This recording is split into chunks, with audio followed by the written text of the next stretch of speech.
भारतीय साक्ष्य अधिनियम 1872 की धारा 8 तीन प्रकार के तथ्यों की सुसंगति के विषय में प्रावधान करती है। हेतु मोटिव, तैयारी प्रिपरेशन और आचरण कंडक्ट। धारा 8 हेतु, तैयारी और पूर्व का या पश्चात का आचरण।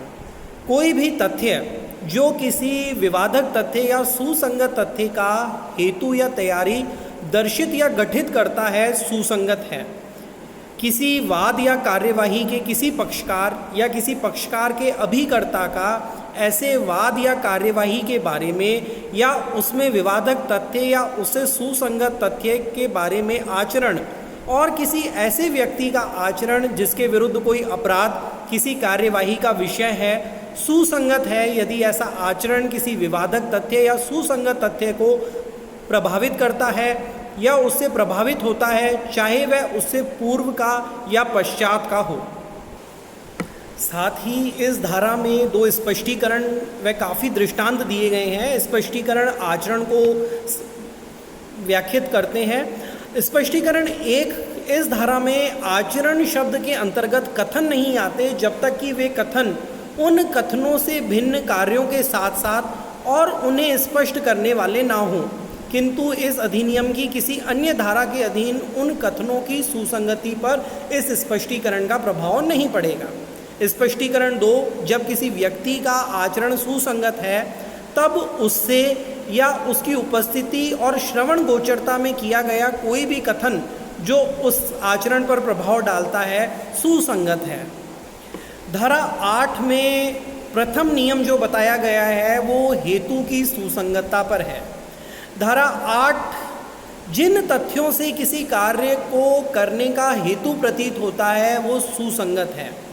हेतु मोटिव ऐसी शक्ति को कहते हैं जो किसी कार्य को करने के लिए किसी व्यक्ति को मजबूर करती है। ये उसके इरादे को प्रभावित कर देती है कि वह विवश सा हो जाता है। हेतु स्वयं कोई अपराध नहीं है, चाहे कितना ही दोषपूर्ण क्यों ना हो।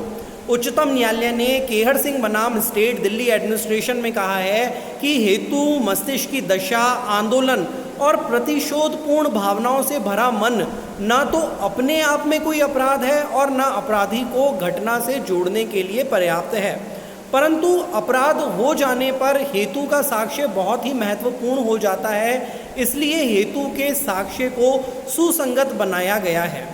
हेतु का साक्ष्य से महत्वपूर्ण संबंध है क्योंकि कोई भी व्यक्ति बिना हेतु के कोई कार्य नहीं करता है और इसलिए यह उपधारणा की जा सकती है कि कार्य किसी ऐसे व्यक्ति ने किया होगा जिसे ऐसा करने का कोई हेतु रहा हो।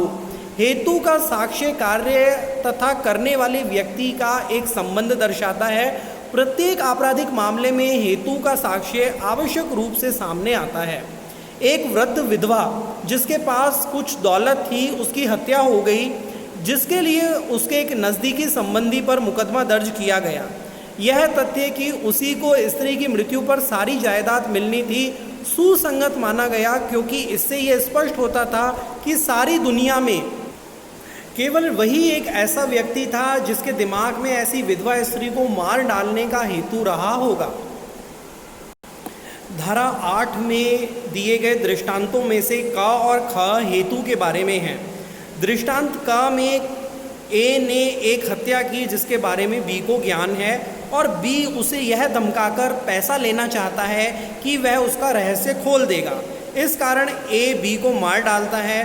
बी को ए के पहले खून की जानकारी होना और उसे धमकाना सुसंगत साक्ष्य है, क्योंकि इससे ये पता लगता है कि ए बी को मिटा देने का हेतु रखता था। दृष्टांत बी में यह बात है कि अगर किसी व्यक्ति ने ऋण लिया है तो ये तथ्य कि उसे पैसे की आवश्यकता थी सुसंगत होगा। इसी प्रकार आर बनाम रिचर्डसन में ये तथ्य कि अभियुक्त उस बच्चे का बाप था जो हत्या के समय मृतक स्त्री के गर्भ में था सुसंगत था, क्योंकि इससे ऐसा आदमी अपना चरित्र बचाने के लिए लड़की से छुटकारा पाने का हेतु रखता था। आर बनाम पामर में एक उदाहरण इसी से संबंधित है। अभियुक्त पामर पैसे की तकलीफ में था और इससे बचने के लिए उसने अपने एक मित्र से काफ़ी मात्रा में धन उधार लिया था। वे दोनों मित्र इकट्ठे घुड़दौड़ों में जाया करते थे। एक रात घुड़दौड़ से लौटकर उसका दोस्त अपने होटल के कमरे में वापस आया और करीब आधी रात के बाद वह मरा पाया गया। यह स्पष्ट होता था कि उसे जहर दिया गया था। पामर पर इस हत्या का आरोप लगाया गया। ये तथ्य कि पामर अपने दोस्त को मिटाकर अपने ऋण को मिटा देना चाहता था सुसंगत था। हेतु सिद्ध करना तब आवश्यक नहीं होता जब दूसरे साक्ष्य से ये स्पष्ट हो कि अभियुक्त ने अपराध किया है। यदि अभियुक्त को अपराध के साथ जोड़ने वाला साक्ष्य कमजोर हो तो हेतु के साक्ष्य से उसकी कमजोरी को मिटाया नहीं जा सकता।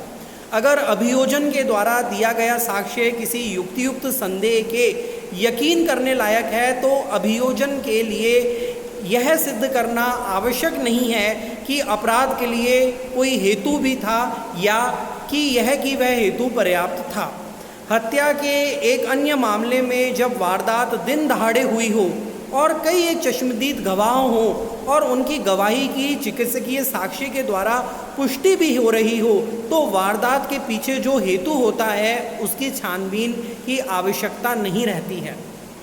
Chunnilal versus state of UP के मामले में अभियुक्त ने स्वप्न में देखा कि उसे उसके चाचा की संपत्ति उत्तराधिकार में मिल गई है। उसके चाचा ने शादी कर ली, फलस्वरूप उसे बच्चे भी हुए। इससे अभियुक्त को बहुत निराशा हुई। जब उसके चाचा की हत्या के कारण मृत्यु हुई तो ये पाया गया कि वह अपने चाचा की संपत्ति अपने नाम से दाखिल खारिज करवाने के लिए बहुत संघर्ष कर रहा था। उच्चतम न्यायालय ने निर्णय दिया कि ये तथ्य तथा अभियुक्त को अपने चाचा को परिदृश्य से हटाने का हेतु सुसंगत तथ्य थे। धारा 8 का दूसरा नियम तैयारी से संबंधित है। तैयारी प्रिपरेशन। इस नियम के द्वारा ये बताया गया है कि कार्य को करने के लिए जो तैयारी करनी पड़ती है उसका साक्ष्य सुसंगत होता है। धारा ये कहती है कि विवादक तथ्य या सुसंगत तथ्य के घटने के पूर्व या उनके लिए जो तैयारी के कार्य हुए हैं वे सुसंगत होते हैं।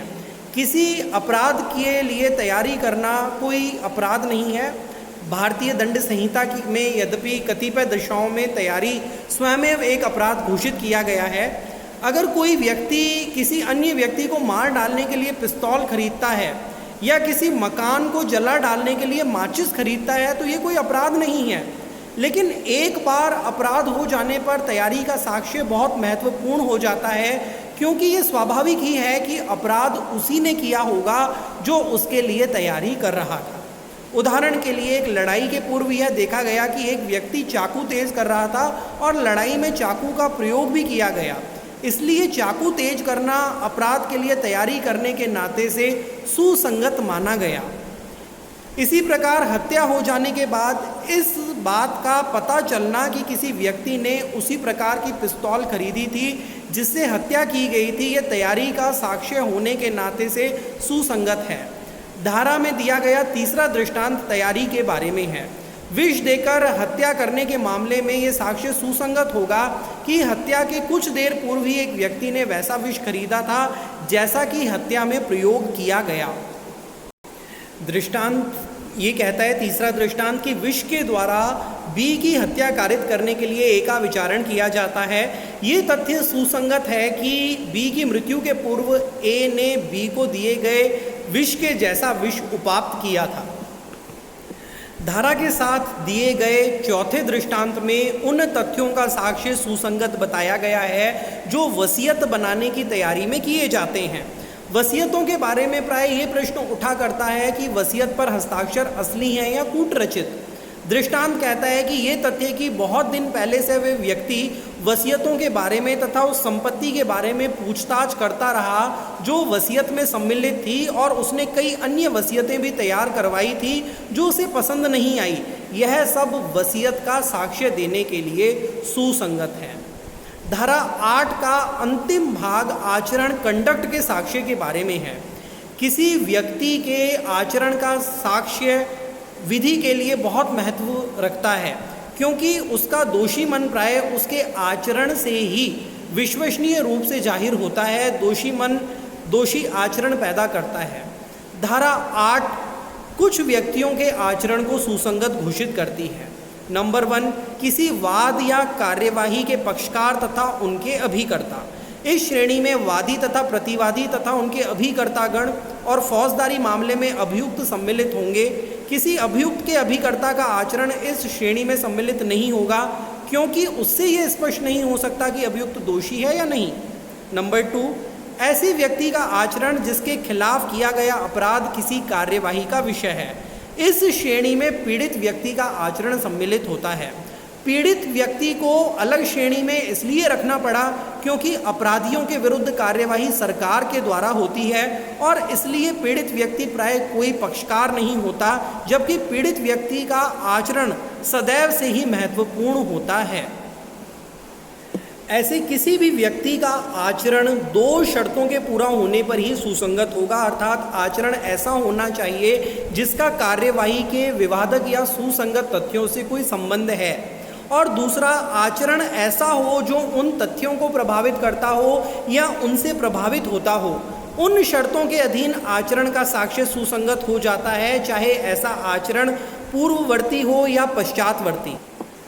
धारा 8 के अंतर्गत यह आवश्यक है कि आचरण ऐसा हो जो या तो कार्यवाही के तथ्यों को प्रभावित करता हो या उनसे प्रभावित होता हो। क्वीन एम्प्रेस बनाम अब्दुल्ला का मामला इस विषय पर महत्वपूर्ण है। आचरण के साक्ष्य का मूल्य, ये तो स्वाभाविक है कि आचरण के साक्ष्य का मूल्य मामले की परिस्थितियों पर निर्भर करेगा। धारा 8 के प्रथम स्पष्टीकरण के प्रथम स्थान पर कहा गया है कि धारा 8 के प्रयोजनों के लिए आचरण शब्द में कथन सम्मिलित नहीं किए जाएंगे। धारा 8 के अंतर्गत केवल आचरण का साक्ष्य दिया जा सकता है, कथनों का नहीं। विवादग्रस्त तथ्यों के बारे में जो कार्य पक्षकारों ने किए हैं वे तो सुसंगत है, परंतु जो बातें उन्होंने कही है वे नहीं। आचरण के साक्ष्य के बारे में विधि बहुत उदार है, परंतु कथनों के बारे में कठोर है। इसका कारण यह है कि झूठी बातें बहुत आसानी से बनाई जा सकती है, परंतु झूठा आचरण पैदा करना आसान नहीं, जब तक कि कोई बहुत ही अच्छा अभिनेता ना हो। इसी कारण रेस चेष्टा तथा संव्यवहार शब्दों के धारा 6 के अंतर्गत अर्थ लेते हुए न्यायालयों ने कई बार ये दोहराया है कि कथनों का साक्ष्य तभी ग्राह्य होगा जब वे मुख्य घटना में इतने अंतर्ग्रस्त हों कि कथनकर्ता को सोचने का, बातें बनाने का, बातें करने का जरा भी अवसर प्राप्त ना हो। इतना कहने के बाद धारा 8 का स्पष्टीकरण 2 अपवाद भी स्वीकार करता है जिनमें कथन भी सुसंगत माने जाते हैं। ये अपवाद इस प्रकार है: ऐसे कथन जो आचरण के साथ साथ हुए हों या उन्हें स्पष्ट करते हों। 2 अपवाद भी हैं। धारा 8 का प्रथम स्पष्टीकरण ये कहता है कि आचरण शब्द में कथन सम्मिलित नहीं किए जाएंगे, लेकिन आपवादिक 2 परिस्थितियां भी बताता है। पहली परिस्थिति कि ऐसे कथन जो आचरण के साथ साथ हुए हों या उसे स्पष्ट करने वाले हों। ऐसे कथन का साक्ष्य दिया जा सकता है जो आचरण के साथ साथ हुआ हो या किसी आचरण का स्पष्टीकरण करता हो।